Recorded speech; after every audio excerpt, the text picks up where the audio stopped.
Number 10, St. George's Church. Kicking off our spooky list, we're gonna head to the Czech Republic. St. George's Church was originally built way back in 1352. That's a long time ago, and it's seen many dark days, of course. The building itself was destroyed many times by fires, century after century, yet it somehow survived all of them. One of the worst timed events ever happened in 1968, and this is what makes people think it's haunted.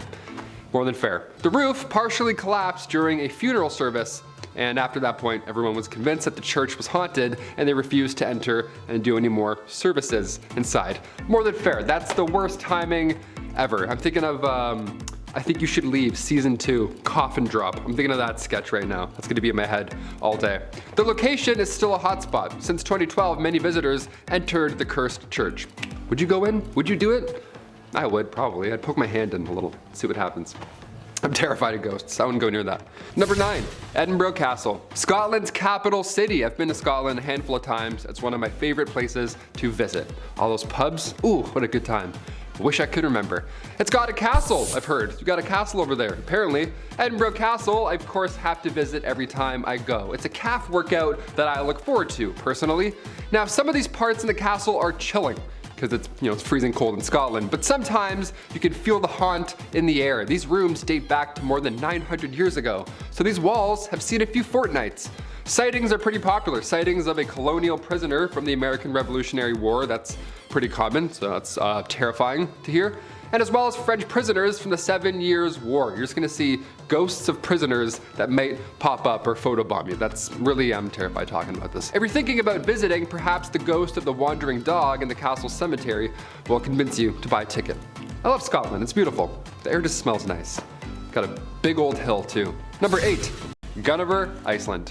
This one has heavy history behind it. Holy smokes. Now, sometimes places are haunted by multiple ghosts, past prisoners, while others have, just one up story. Iceland's Gunnover mud pool. Perhaps you visited. It sounds kind of, nice when I say it out loud. It's one of the largest and haunted. Apparently, the pool was named after Gunna, a woman who lived in this area of the peninsula 400 years ago. Sadly, Gunna passed away of starvation, but her spirit apparently came back home and killed the current landlord and his wife. It was terrifying. That's a big yikes.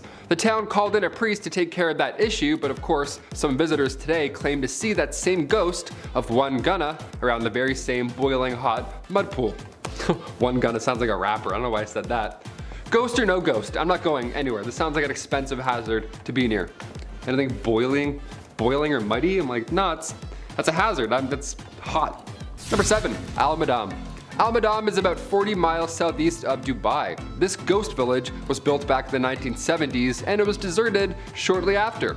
It's beautiful, but legend has it the land is full of shape-shifting spirits, you may have heard of them, called jinns. Now, these spirits are responsible for scaring folks away from the town. Yeah, that ought to do it. Now, it's tough to tell whether the spirits have since departed. I mean, that would be ideal, but Al-Madam still looks haunted and it still is abandoned, so yeah, my vote is probably still haunted.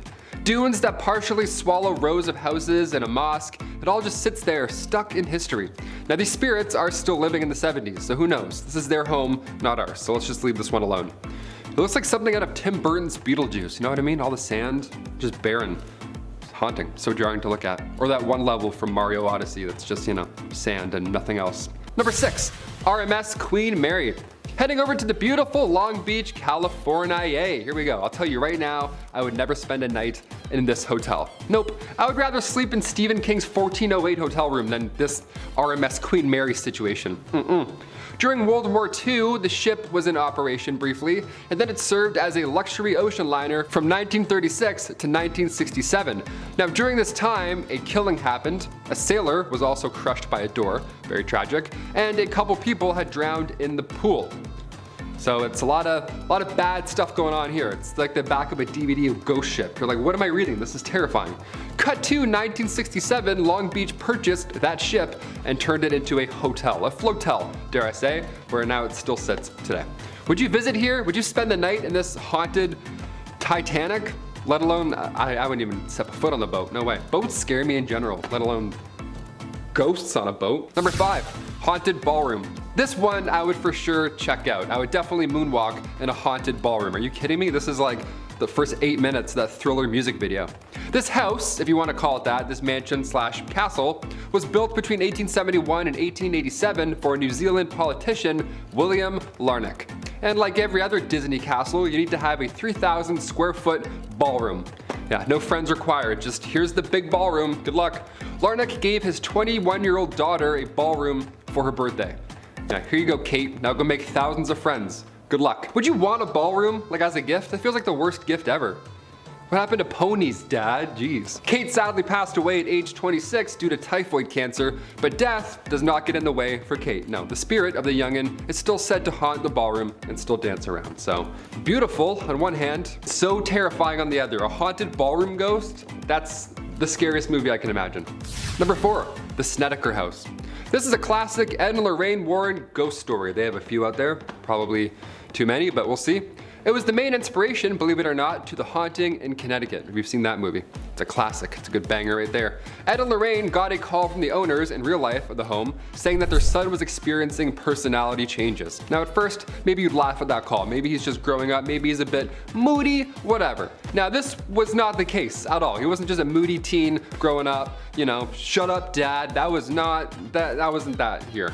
These changes were violent in nature, and on top of that, a pretty obvious other issue, they were seeing apparitions in their home.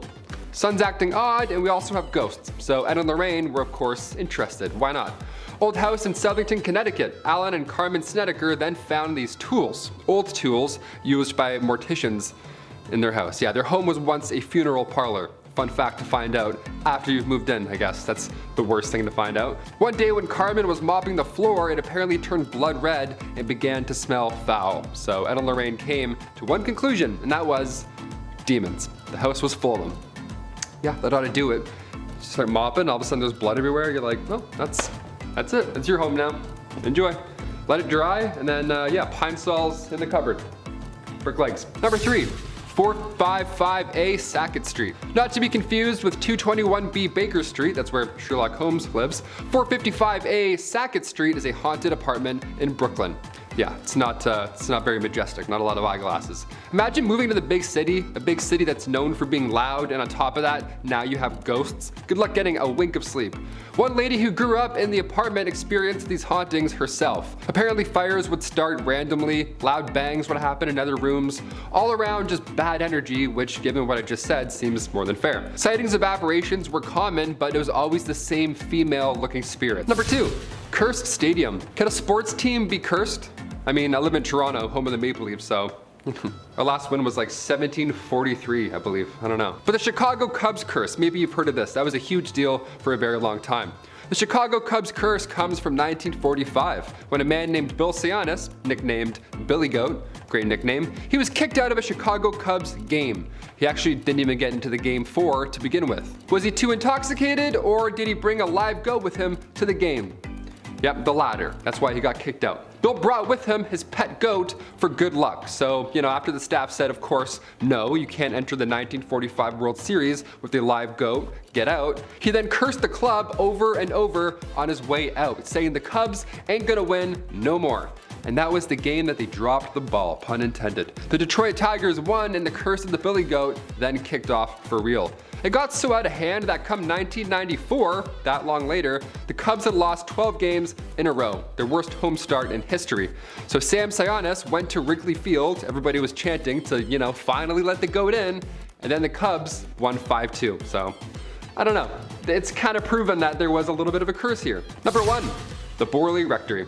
This house was originally built back in 1862. It was a house built for the rector of Borley, but after a fire in 1939, it was of course never the same.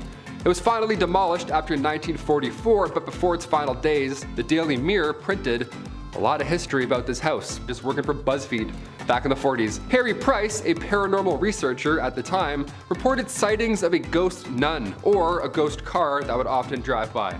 Both probably so distracting to your day-to-day duties, as well as footsteps and unexplained sounds on the property. It was all deemed haunted.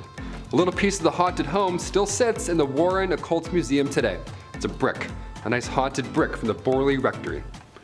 The rectory, the Borley, just a haunted brick. Hey, come on up to, hey, line on up around the block to see this haunted brick. Yeah, not bad, right? Check out that ghost brick. Number 10. Lizzie Borden's house. A bed and breakfast located at 230 2nd Street is home to one of America's most haunted and mysterious houses ever. Now, the Lizzie Borden house gets its momentum from the unsolved murder, of course, of Lizzie Borden back in 1892. She's one of the most infamous true crime figures known for killing her father and stepmother horribly. She did it with a hatchet.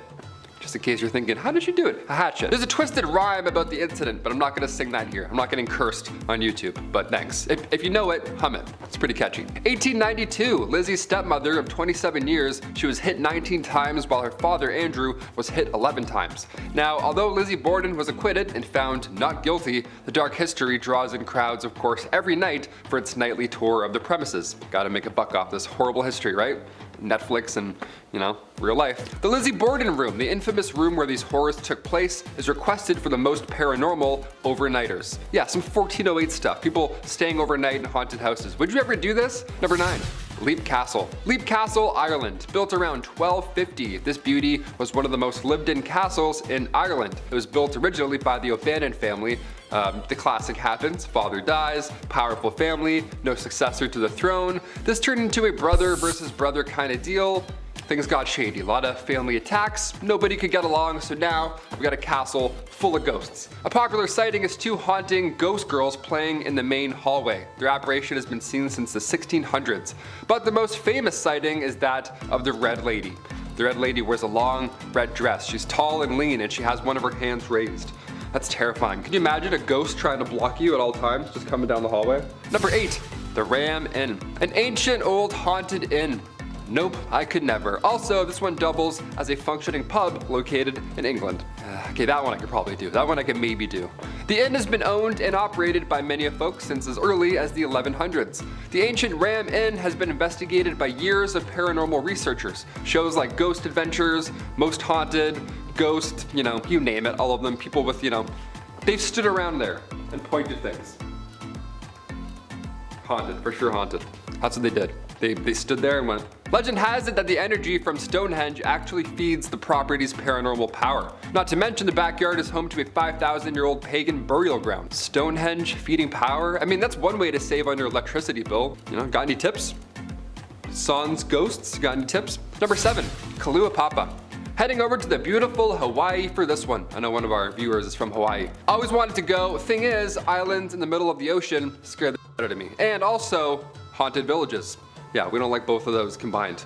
This was once referred to as the most cursed place on Earth. The coast of Molokai sounds like a great time, and from Google Earth it certainly looks like a fair weekend getaway, but for over 100 years, this was an isolation coast for patients with leprosy. That of course had to change at some point, and the laws did in 1969. But as of right now, no more than 5 people live on this part of the island due to its cursed history. Fair, that's more than fair, I wouldn't do it. Would you do it? Would you live on a cursed island? I mean, it's beautiful, you get a tan, sure, but you'd also get haunted. Number 6, the Conjuring Farmhouse.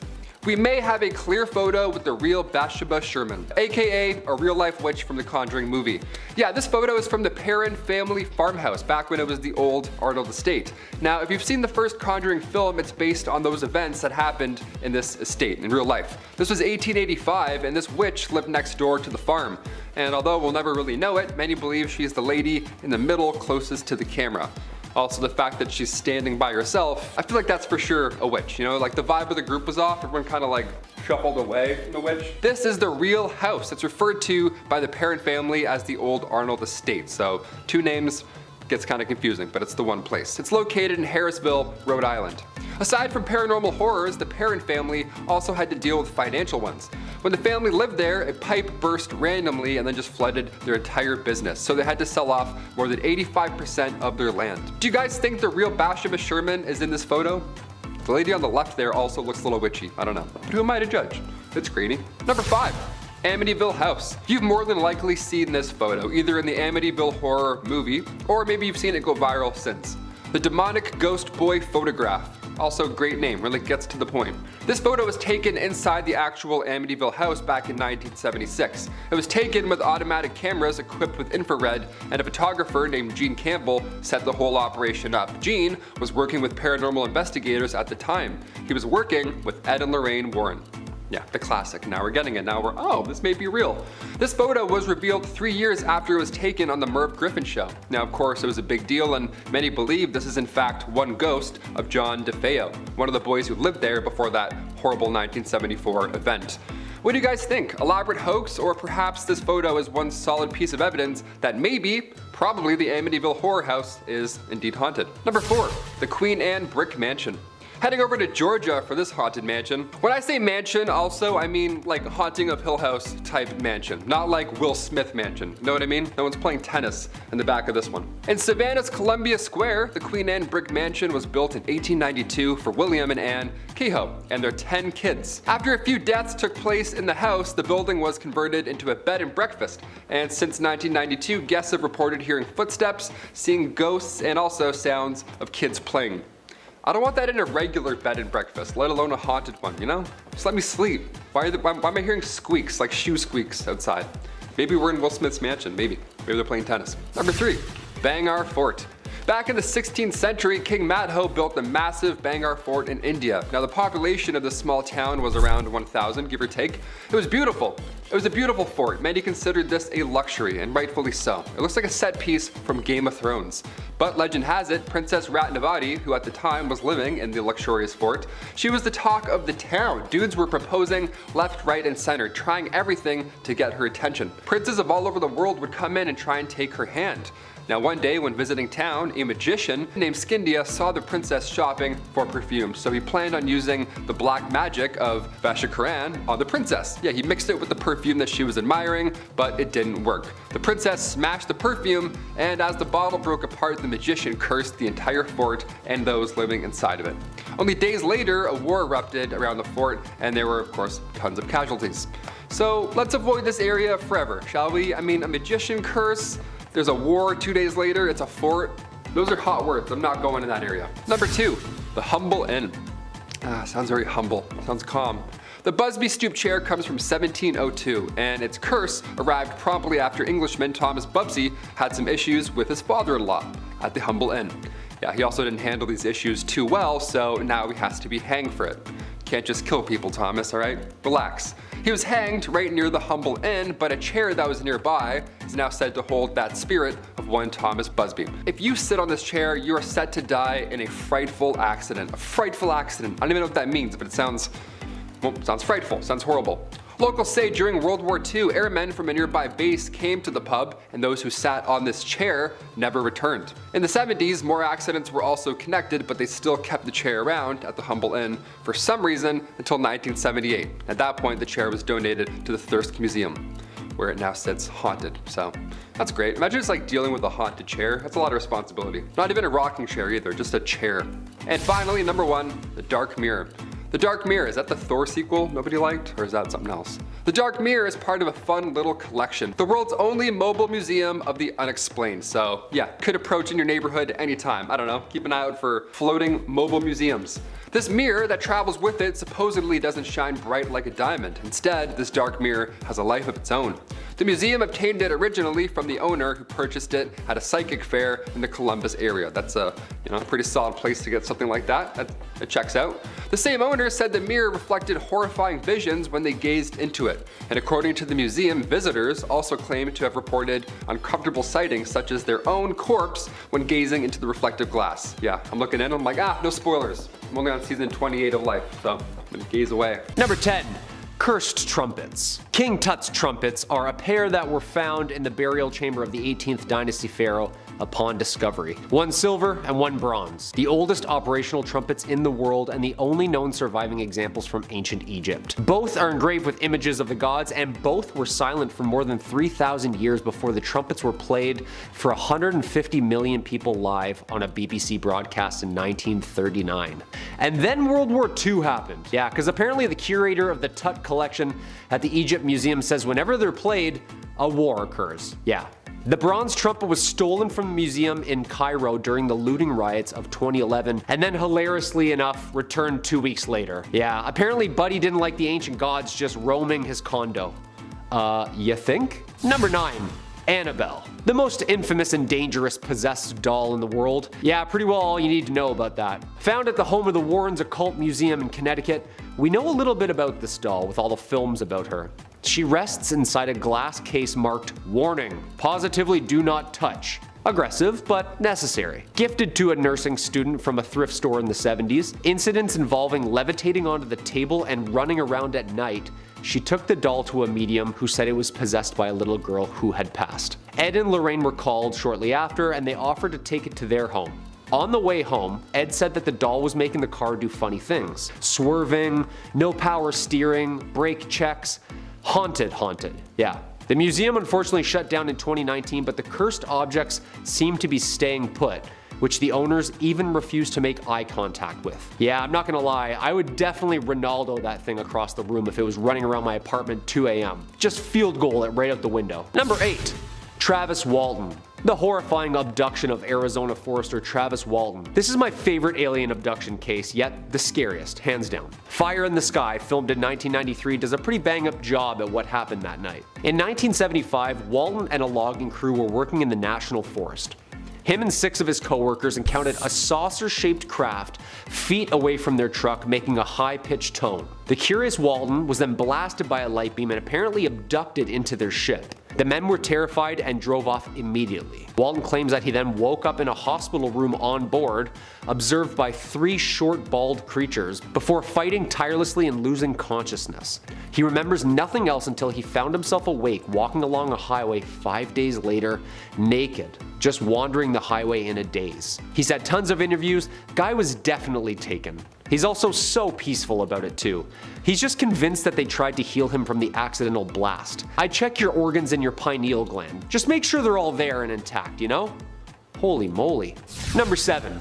Werewolves of London. Real werewolves. In the 80s, Lorraine and Ed Warren traveled in search of a real-life wolfman. Apparently they were watching a TV show following the life of a local werewolf, Bill Ramsey, in London, England, and Lorraine felt a strange connection to him. After a quick trip to London for more answers, she found Bill's whereabouts. Unlike usual werewolf folklore, he didn't transform every full moon, and he didn't get bit. Bill Ramsey was apparently possessed by an evil wolf spirit. That's right.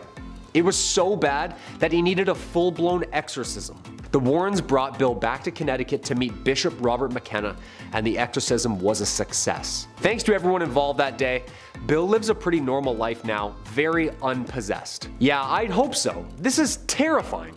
Imagine that's your neighbor. Yeah, sometimes I change into a werewolf once in a blue moon. I'm Bill. Nice to meet you. Welcome to the neighborhood. This is a fruitcake.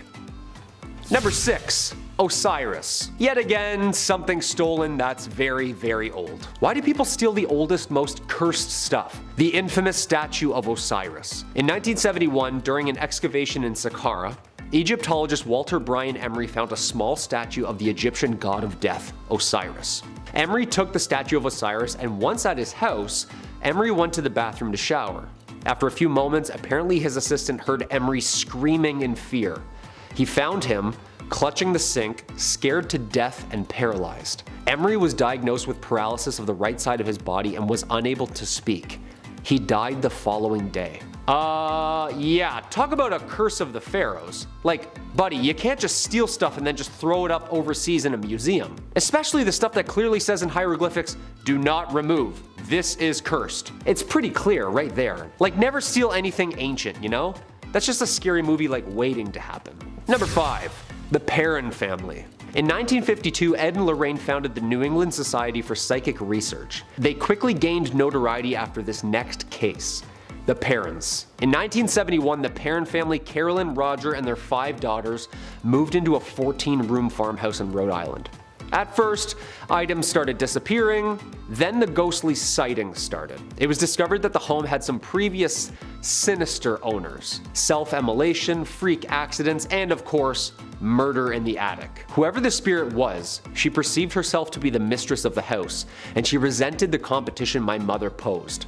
The Perrins asked the Warrens to come in more than 10 separate times to help against this sinister, ghastly entity. During one seance, Carolyn was possessed, even rising from the ground while sitting in a chair. Andrea, the oldest daughter, said, "My mother began to speak a language not of this world in a voice not of her own. Then her chair levitated and she was thrown across the room." Yeah, just zipping around the house, floating around on a chair like the Jetsons? Yeah, no thank you, that's like haunted. Just bulldoze that thing, would ya? Number 4. the ring. One ring to rule them all. The Vine Ring, aka the Ring of Silvianus, is a gold ring from the 4th century AD. The ring was discovered on a farm in 1785 in England. First the property of a British Roman named Silvianus. Apparently, it was stolen by a person named Senicianus, upon which Silvianus hexed the ring with a curse. In 1929, during excavations of the site, archaeologists discovered the now curse that goes with said ring, consulting shortly after with one J.R.R. Tolkien. The band of the ring has 10 edges. Among it is the goddess Venus engraved, along with the words, "Live in God." The lore goes, Silvianus' ring was stolen by someone named Senicianus. Silvianus created and hexed a tablet in which he wrote, "For the god Nodens, Silvianus has lost a ring that has donated 1/2 of its worth to Nodens. Among those named Senicianus, permit no good health until it's returned to the temple of Nodens." Yeah, that sounds like a spell to me, dude. And Nodin is like Poseidon, so you don't want any of that smoke. Number 3, a haunting in Connecticut. Based on all real case and point, a 2009 gem. The accounts of the horrific case of the Snedekers who moved into a ghost-infested house in Connecticut, unknowingly moving into one of the most sinister haunted funeral homes on Earth. At first, mom notices items missing, but that's just the start. Then the children started to see strange people in their home, and then their son started to act a little strange. Violent outbursts, physical attacks on his own family. Maybe he was becoming the next victim to the house's grim history. After months of scary stuff going on, the Warrens were finally called in, and turned out the morticians that had lived there previously had practiced some abysmally sinister acts on some lifeless bodies, deepening the home into the hell it was now sold as. An exorcism or two later, and the house finally became a home again.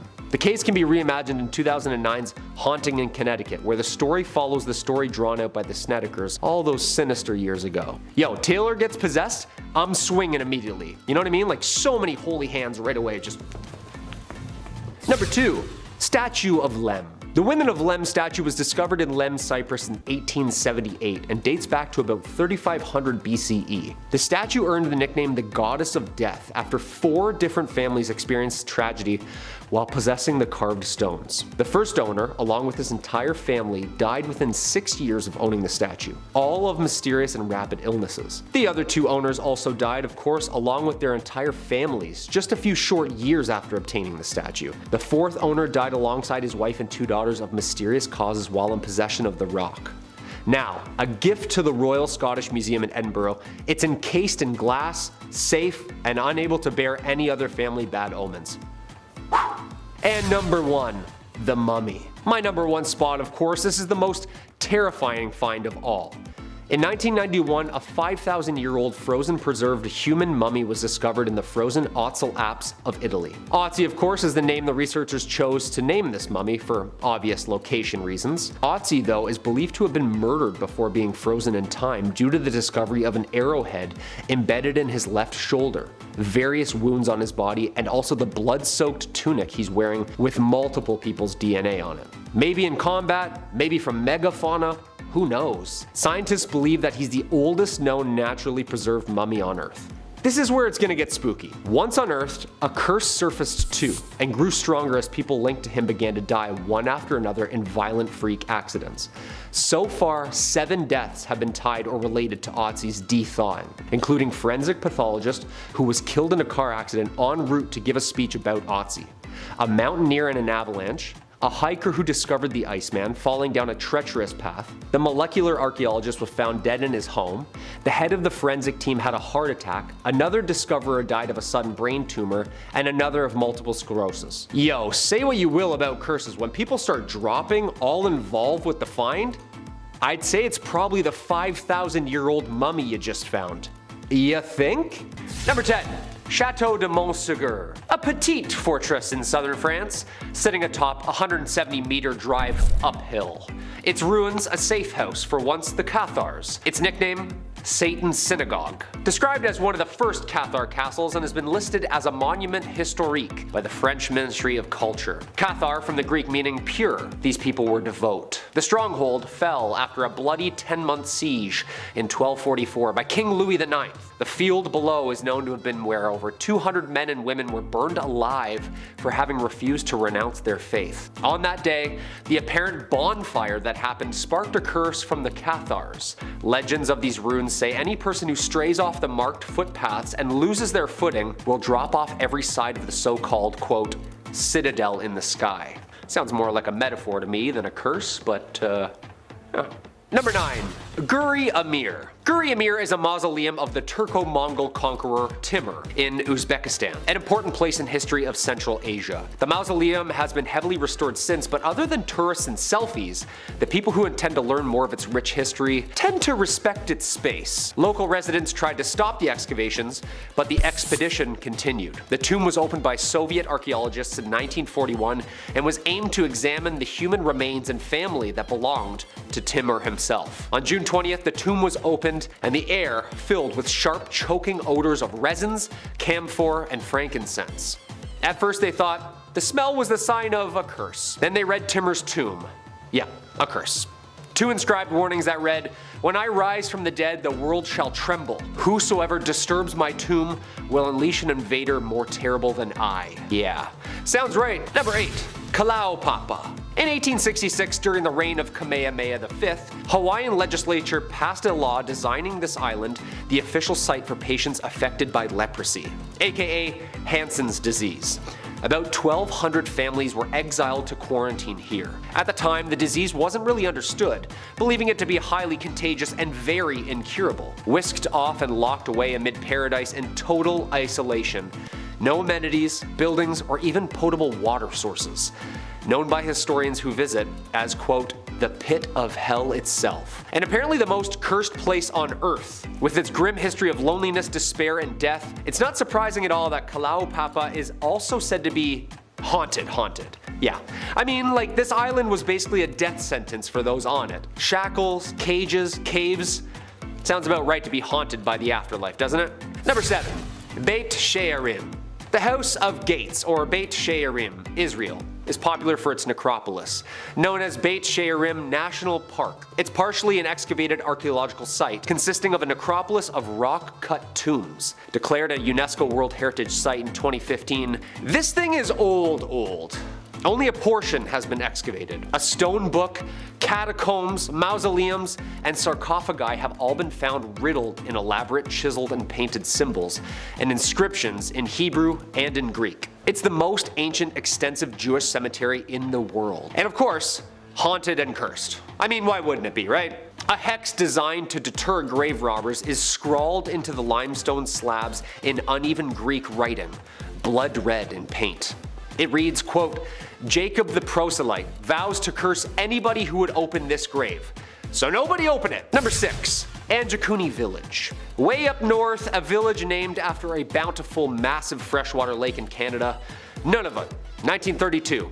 A Canadian fur trapper went to the village of Anjakuni Lake. Known for their markets of elaborate fish and extensive winemaking, this village was a staple for most on the map. He arrived and sensed something a little odd.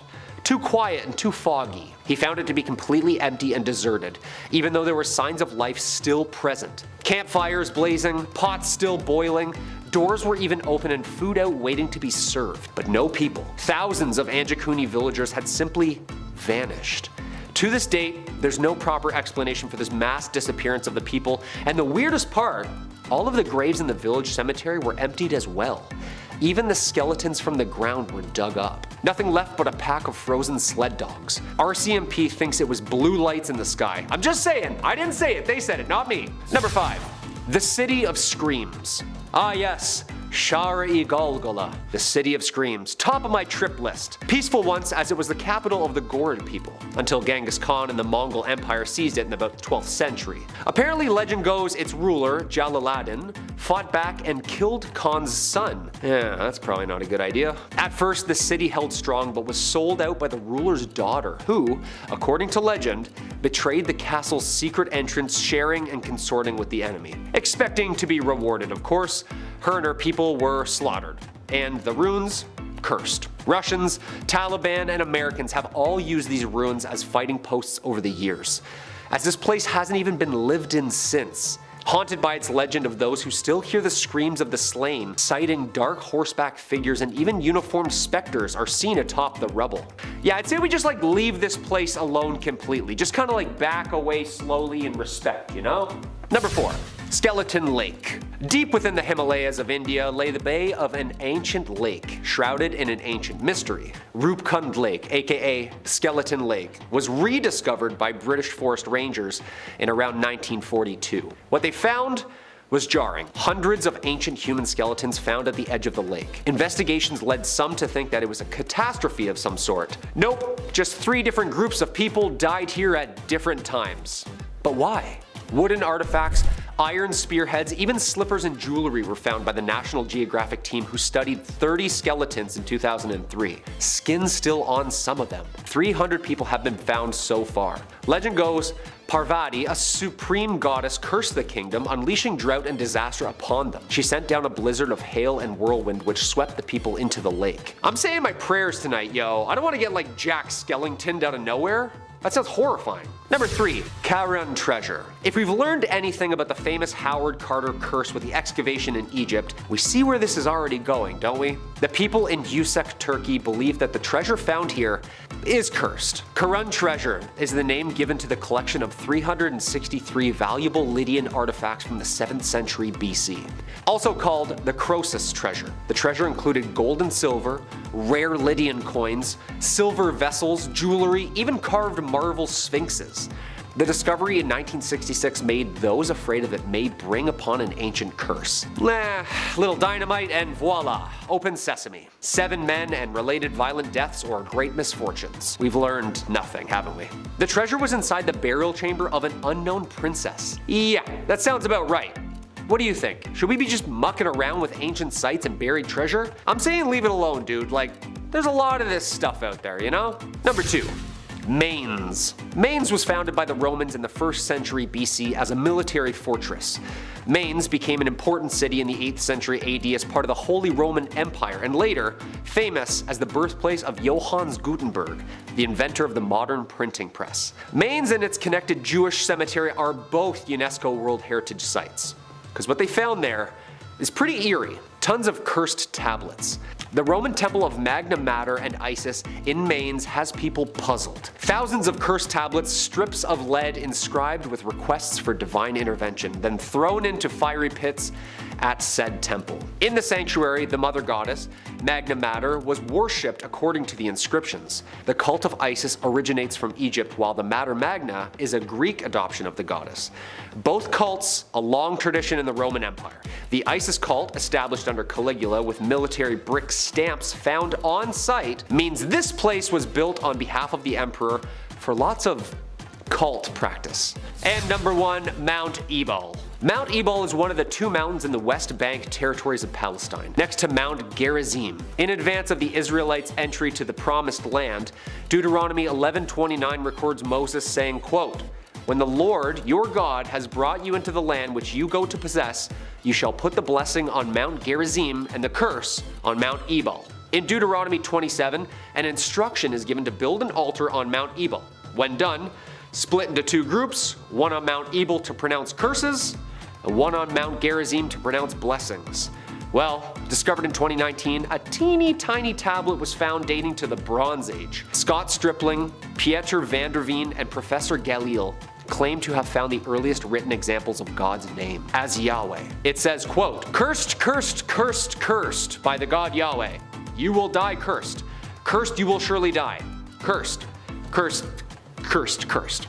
Alright, we get it. Number 10, Serpent Mound. The Great Serpent Mound is a 1,400 foot long, 3 foot high prehistoric effigy located in Peebles, Ohio, United States. Serpent Mound was first reported via surveyors Ephraim Squire and Edwin Davis and was featured in their Ancient Monuments of Mississippi book back in 1848. Looks just like a regular golf course, doesn't it? But underneath, it's perfectly placed and well-preserved earth formations that were made by hand to align with something in the sky. The mound is the largest serpent effigy in the world. Yeah, big snake. The mound itself winds back and forth for more than 800 feet with its tail coiling in 7 different areas. Tons of Clovis-era spearheads have been found that indicate interaction with other groups of ancient humans, along with the Denisovans and the Neanderthals. Archaeologists believe that the mound's creation was influenced by 2 astronomical events: the light from the supernova Crab Nebula in 1054 and Halley's Comet in 1066. The mound is also located on an ancient meteorite impact location, which makes things absolutely way scarier. In 2003, geologists from Ohio State University and Glasgow said the meteorite impact origin of the structure at Serpent Mound is the best evidence for its build and importance. Yeah,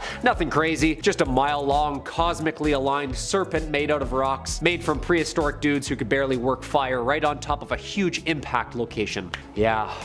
Something's fishy here. Number 9, the Terracotta Army. Hey, if you dig what we do here on Bumblebee, make sure you hit us up with a like button or comment down below which discovery in ancient history has you laying awake at night. I know mine. Let me know, I'll check it out. The Terracotta Army, don't even get me started, was first discovered in 1974 by a group of farmers east of the Queen Emperor's tomb mound at Mount Lee. For centuries, reports mentioned pieces of the terracotta fragments found, roofing tiles, bits of brick, masonry, but when they discovered heads of clay bodies, yeah, the Chinese archaeologists started to investigate and dig a little bit deeper. To this day, it remains the largest pottery group ever found on Earth. The Terracotta Army is a collection of sculptures depicting the armies of the Qin Shi Huang, the first emperor of China. Apparently a form of funerary art buried with the emperor around 209 BCE with the purpose of protecting him in the afterlife. 8,000 soldiers, 130 chariots, 520 horses, and 150 cavalry. Yeah. That's a lot of protection. The site is now a UNESCO World Heritage Site and has been since 1987. I'm just getting Medusa vibes when I look at this, you know? Like, I'm not convinced the actual purpose of this operation. Like, was it a front? Were they once alive? Who knows, dude? This place is mysterious, but cool. Number 8. The Codex Gigas. Basically translates to giant book. Codex Gigas. And it's giant. 170 pounds, it's the largest medieval manuscript in the world. Also known as the Devil's Bible. Yeah, due to the highly detailed full-page portrait of Satan himself, the demonology written within, and the legend around its initial creation. Made out of 180 donkeys, the famous myth is that the scribe traded his soul to the Prince of Darkness so that he could complete and master the contents of the universe written within this one book. Comprised in only one night. Created in the early 13th century in the Benedictine monastery of Bohemia, now modern-day Czech Republic, this book's creepy. Yeah, it contains the complete Bible, like the Old One and the New Testament, as well as everything medicinal and cosmological that a human would know at Earth at that time. All written in Latin, and of course predated glyphs, and of course missing the last 10 pages of the book. Yep, ripped out and missing. I don't know.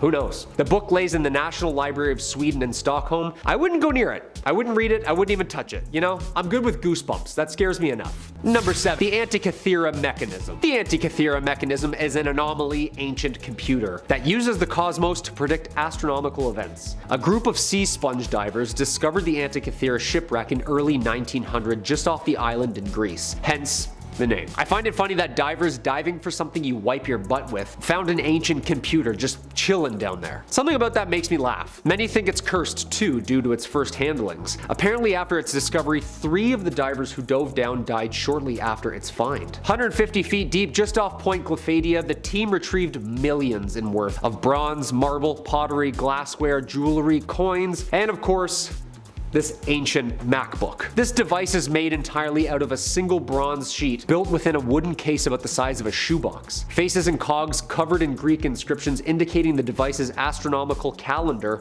purpose, use, basically everything we have on our iPhone right now within this wooden box 2,200 years ago. Yeah, again, collecting sea sponges to wipe our butts with and then just stumbling upon a computer. I don't know, someone's getting a raise, I'll say that. Number 6, the oldest map. A 4,000-year-old stone slab first discovered over a century ago in France may be the oldest known map in Europe according to a new study. The slab dates back to the early Bronze Age, 4,000 years ago. It was first discovered in 1900 in a prehistoric burial site in Finistère, France. The engravings on the broken stone appear to resemble topographical features including hills, reference points, and river networks. The broken slab, which is 4 meters long, was moved to a private museum in France in 1924. It was then stored in a French castle where it gathered dust until it was rediscovered in the castle cellar in 2014. But only recently are researchers beginning to understand the actual importance behind this prehistoric slab rock. It's been interpreted as the oldest cartographical map in Europe. Yeah, that's old. Number 5. The Voynich manuscript. There's a giant Italian Renaissance folio called the Voynich manuscript. It's named after Wilfrid Voynich, a book dealer who purchased it in 1912, and to this day we don't really know what it is. Hands down, the most mysterious book of all time. Not only is it detailed so carefully and patiently, it's basically like a Tim Burton take on a book about life, with an entire world drawn and recorded that isn't ours. Like parallel universe type stuff. Even the language is unknown, like unknown, like predates Latin and doesn't use phonetic patterns in coding. The riddle of all riddles. Written somewhere between 1405 and 1450, all 240 pages are inscribed in some sort of indecipherable language of about 170,000 characters. Historians and cartographers have tried to crack the code for hundreds of years, yet not one has been successful. Why wasn't this a national treasure movie? I feel like this would have been perfect, like Nicolas Cage, you know?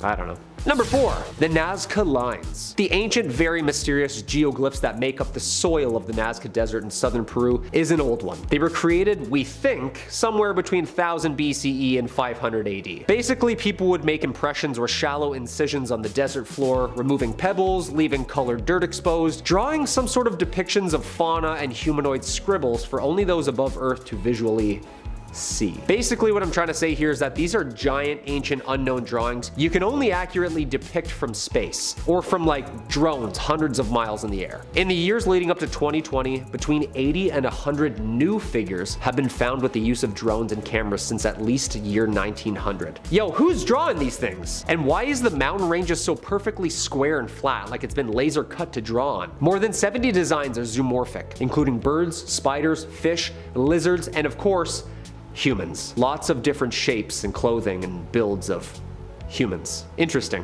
It became a UNESCO World Heritage Site in 1994. Yeah, I'd like to think so. I feel like this is gonna be on Art Attack. Number 3, the Mother of Dragons. Mary Anning was an English fossil collector, dealer, and paleontologist who became famously known around the world for her discoveries in Jurassic marine fossil beds in the cliffs along the English Channel at Lyme Regis in southwest England. I'm not talking about finding a tooth or something. She found 3 species of dinosaurs. Like 3 different species o dinosaur. Anning's findings contributed to a massive scientific research, pushing prehistoric academia towards the future. In 1811, when Mary was only 12, she found a bizarre fossilized skull. Mary then searched for and dug the outline of its 5.2 meter long skeleton, and by the time she was done, everyone in the town knew that she had discovered something important. Scientists thought this was some sort of ancient crocodile. People were puzzled. 10 years later, she discovers a completely new skeleton of plesiosaur. 2 years later, she found one with wings. Today, the Natural History Museum in London showcases several of Mary Anning's historic finds, including her ichthyosaurus, plesiosaur, and pterosaur. Dude, there needs to be like at least 3 movies about her on Netflix, no? Like Jurassic Park, England. Number 2, Göbekli Tepe. This mysterious ancient site in the southeastern Anatolia region of Turkey is dated between 1000 and 12,000 BCE. The site comprises of a number of large man-made structures supported by massive stone megalithic pillars. Göbekli Tepe, or known simply as Potbelly Hill, is the oldest place of which megaliths were mounted. The oldest. Like ever, and most confusing. Pillars richly decorated with promorphic details, clothing, wild animals, fauna, star systems. Archaeologists are puzzled, to say the least. Famous German archaeologist Klaus Schmidt views Göbekli Tepe as a Stone Age sanctuary. Radiocarbon dating indicates that it contains the oldest known ruins that holster butchered bones of not only deer, but pigs, birds, geese, fish. They've been identified as cooked food, prepared for large groups as festivals or feasts. Yeah, they don't really know exactly what this place was used for, but after finding all this academia and scientific knowledge, it's certain that this place was used by scholars of high order to either teach or study the skills of masonry, as well as the cosmos. And it's only been about 1/10 discovered so far. Yeah, just about 1/10.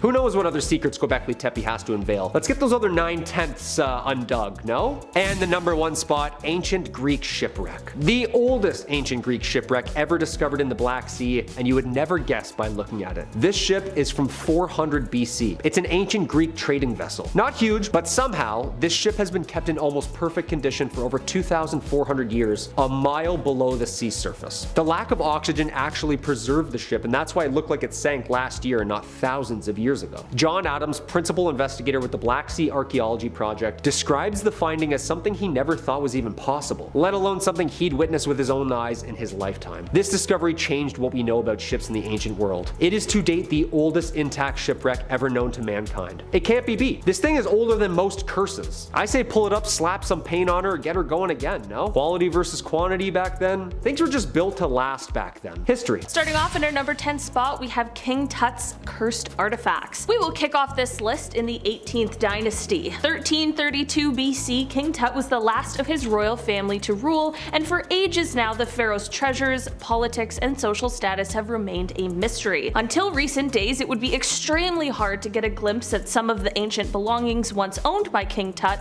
but the new Grand Egyptian Museum has a solution. It was set to open in 2018, then finally come 2021, it did. Now, that's great, that's quite the exhibit, but the contents displayed inside certainly aren't for the faint of heart. For the first time in history, King Tut's ancient belongings, the artifacts discovered with him, will be on display. Prior to the museum being open, we only saw 150 artifacts from his tomb. They took all of the pieces on tour, but now this museum will house thousands of artifacts, the final resting place for King Tut's collection. That's over 7,000 square meters. What a display. Now, when we look back to ancient tombs, we can find many ancient curses. If you have a chance to visit the Grand Egyptian Museum, or if you saw this King Tut world tour, I'm jealous, but please don't touch anything. Just leave ancient artifacts alone, perhaps. The curses belong in history. In our number 9 spot today, we have the Tower of London. Before I dive into this one, guys, please don't forget to like this video if you're enjoying it. It does really help us out. I have been here myself. I did a little tour, took some pics. I had no idea how dark the history was here. Kings were beheaded. Queens were horribly beheaded. And on top of the already existing dark history, witnesses also say they've seen an apparition in the Tower of London. A headless ghost maybe floating around like it's Hogwarts. How jarring is that? Hopefully no one's, just taking their head off to say good day. A common sighting is that of Thomas Becket, a martyred saint, and Anne Boleyn. If you visit the Tower of London, you might catch a glimpse of the second wife of King Henry VIII. Anne Boleyn was found guilty of treason. She had been charged with having sexual relationships with 5 others, including Lord Rochford, aka her brother, George Boleyn. She had also apparently had relations with Sir Henry Norris, the king's groom of the stool, and on top of all of this, Anne was also found guilty of conspiring to kill her husband. Now, it's since been proven that all of these claims were a bunch of rubbish. Anne wasn't even around when all of these things took place. She was still recovering from the birth of her daughter, future Elizabeth I, in October 1533. So there's no way she was fooling around with the groom of the stool. She was kind of busy. All parties involved were executed on Tower Hill in May 1536. Then 2 days later, Anne Boleyn was executed for her crimes. That didn't happen. In our number 8 spot today, we have the Terracotta Army. My least favorite mummy movie, but it's still a good time. Welcome back to Hollywood, Brendan Fraser. Let's go! The tomb of Emperor Qin Shi Huang, China's first emperor, is an unbelievable discovery. In this tomb, we can find 6,000 statues, but they all have unique carvings on their face, as if to suggest these are custom statues accurately representing a soldier. All 6,000. Back in 1974, farmers were digging a well. This was 20 miles east of Xin'an, and they stumbled upon a pit that helped all of this history. We believe that around 700,000 workers were putting together this masterpiece for 3 decades. Archaeologists have discovered 8,000 statues in total, with horses and chariots, the emperor's tomb, of course. A grim detail here is that in the emperor's tomb, streams of mercury were put around the floor of his burial chamber, and in 2005, over 4,000 samples tested positive for mercury, so to this day, less than 1% of the tomb has been excavated. It's simply just too dangerous. The emperor believed that after he had passed, he would have to face the spirits of his enemies, so he wanted to be prepared, even after death. The emperor decided to close the tomb before the workers even had a chance to get out. He was worried that his enemies had found out, so there was lots of statues and dark histories in this one. In our number 7 spot today, we have Highgate Cemetery. Heading over to England yet again, London's Highgate Cemetery is beautiful, but back in the early 1800s it was booming. The city's population was growing, meaning more people were dying. We needed more land for bodies, graves were being placed in between houses and shops, so Parliament built 7 cemeteries to help out. The third, built in 1839, was Highgate. Come 1854, the cemetery was full. It was beautiful, everyone wanted to be buried there. An odd desire, but look at it. How inviting is that? It was so popular that they added another 20 acres. More bodies, let's do it. No worries, keep piling them on. By the time World War II came along, the cemetery was completely abandoned. In 1960, the cemetery was officially closed, buildings began to fall onto themselves, the landscaping is just a mess. It certainly looks the part now. Today, many stories are passed around of these men in dark robes. They're said to practice dark rituals in Highgate. It's not uncommon to see apparitions in the cemetery, but red-eyed demons? Highgate is just another level. In our number 6 spot today, we have Newgrange Tomb. Okay, time to get wild. Over in Ireland, there's a tomb built by Egyptians. It's called Newgrange. It's as old as the pyramid, so the belief is that Egyptians also built this. It was first discovered back in the late 1700s, but it's been closed ever since. It's a mystery who or what is inside, but the folklore surrounding the tomb is too good not to include on this list. Locals believe the tomb is a gateway to another realm and that it was built by goblins. If and when this tomb is opened, it's believed goblins will come rushing out. Evil goblins, that is. I didn't know that there was another kind. Are there good goblins? Does that exist? I certainly hope that this doesn't happen. Maybe it's Alexander the Great, maybe they buried him impossibly out of the way, or maybe it is full of goblins. I simply just don't know. In our number 5 spot today, we have Bangor Fort. Back in the 16th century, King Maddo built the massive Bangor Fort in India. The population of this small town was around 1,000. It was a beautiful fort. Many considered this place a luxury. Rightfully so though, it looks like a set piece from Game of Thrones. Legend has it that Princess Ratnavati, who at the time was living in the luxurious fort, was the talk of the town. Dudes were proposing left, right, and center. Princes from all over would come in and try to take her hand in marriage. One day when visiting town, a magician saw the princess shopping for perfumes, so he planned on using black magic on the princess. He mixed it with perfume that she was admiring, but it didn't work. The princess smashed the perfume, and as the bottle broke apart, the magician then cursed the entire fort and those living inside of it, which is really the only reasonable response, you weirdo. Only days later, a war erupted around the fort and there were many